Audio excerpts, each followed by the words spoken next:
Hello, my name is Amanda Davis, And my name is Jenna Borchanian. and today we are going to introduce you to a standardized pediatric assessment called the Sensory Profile 2. The Sensory Profile 2 evaluates a child's sensory processing patterns and how these may contribute to or inhibit their performance in daily life. The assessment comes equipped with a family of questionnaires that measure a child's sensory systems, behavioral responses, sensory patterns, and school factors. These questionnaires also help professionals to measure the degree to which a child seeks, avoids, senses, and registers sensory input. OTs and other professionals use the Sensory Profile 2 mainly for infants, toddlers, and children. There is also another version of this assessment that you can purchase for adolescents and adults. The Infant Sensory Profile Questionnaire assesses infants from 0 to 6 months. The Toddler Sensory Profile Questionnaire assesses toddlers from 7 to 35 months. And the Child Sensory Profile, along with the School Companion Sensory Profile and the Short Questionnaire, are all designed to be used with children from ages from 3 to 14 years and 11 months. As mentioned in the previous slide, there are 5 different types of questionnaires that are based off the child's age. All of the questionnaires are filled out by caregivers except for the School Companion Sensory Profile 2, which is completed by the child's teacher. To begin, the therapist instructs a caregiver or teacher to complete the questionnaires that is appropriate for their child's age.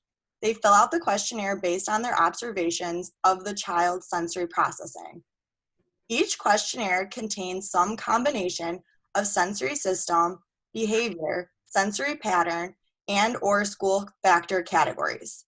The caregiver or teacher scores the child based on the items in each of these categories from 1 to 5, with 1 being almost never and 5 being almost always.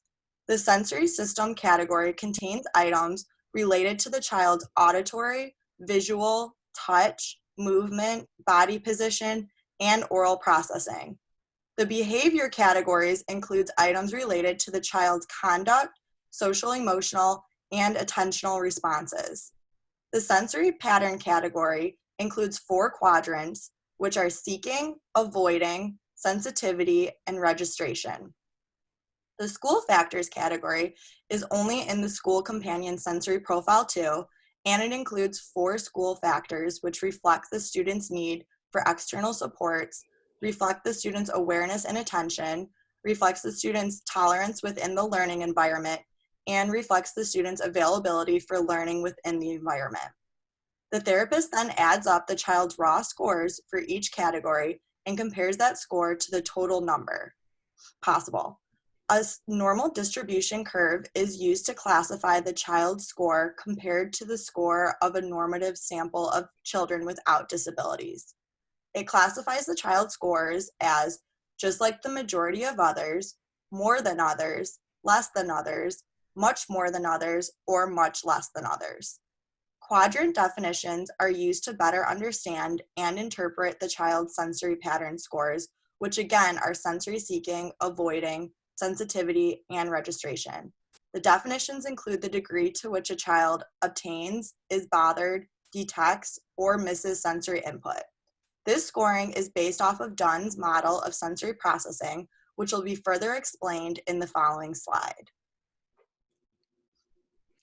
This slide includes a few images from the manual that help describe the concepts used for interpreting scores. And then the following video provides a brief description of how the author's model of sensory processing is used to make sense of the measurements.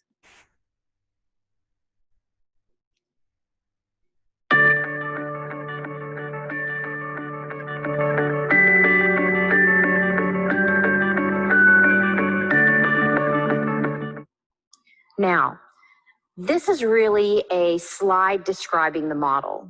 You can see on the left side that we have what's called the neurological threshold continuum, which is basically how we interpret incoming stimuli coming into us, whether that's sight, sound, or smell. At the low end of the scale at the bottom is that we're very sensitive to stimulation, extremely sensitive. In fact, we may be bothered by stimulation, even a very low amount of it. And then as we move up the high end of the scale, we habituate quickly to the stimulation and we're not bothered by it. And in fact, may not even be aware of it. So lights may turn it on and off, or the stereo may be loud and it may not bother you. And then there's people that fall in between those two, that scale. Then on the upper part of the scale is how we react to stimulation. So we can react passively where we really don't do anything to change our condition. So we may just stay right where we are. The music may be loud, but we're not moving away from it. And then we also have active strategies where we're either moving towards or away from stimulation that we like or we don't like. Now, those 4 categories cover how people react in different stimulations, how we, react to the neurological input or interpret the neurological input, and also how we actively or passively respond to it.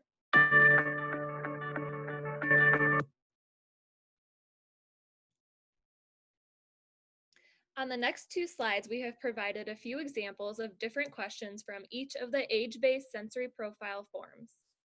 These are only a few examples from each of the different sensory processing sections, such as general, auditory, visual, oral, body positioning, and conduct.